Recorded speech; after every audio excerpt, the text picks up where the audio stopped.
With equality being one of the key pillars of the XC Championship, the series is always looking for ways to further level the playing field. This year, for the first time, each team's female and male driver must start the race an equal number of times across the championship season.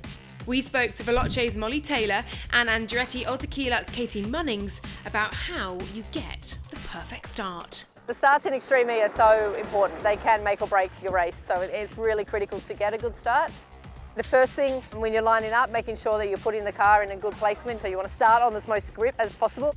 The reactions then from the lights is obviously really important. You know, any delay in the reaction puts yourself a bit behind, so you want to be on the front foot. It's all about trying to find the traction. Molly Taylor, though, got the whole shot, just edges in front.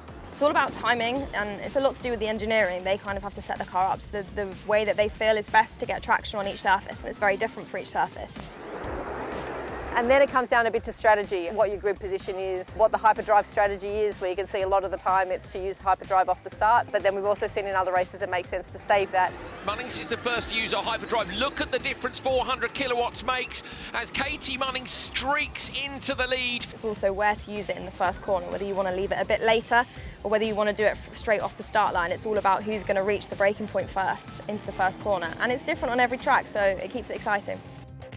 I think with the starts, there's obviously things you can control and you've got your plan and your procedure of what you want to do, but then it also can get thrown out the window because it's really about adapting to everything that happens around you. That's the really fun thing about side-by-side racing, is that putting that element where you've got to make those split-second decisions that you can't always prepare for. You just got to go with what you feel in the moment. Then it's racecraft. It's what your track position is, how good your start is relative to the people around you, if you're on the inside, if you're on the outside. You know, at the end of the day, you've got all these cars lining up and everyone wants to be the first one through turn one, so you've got to kind of use all those little bits to try and make sure that it's you.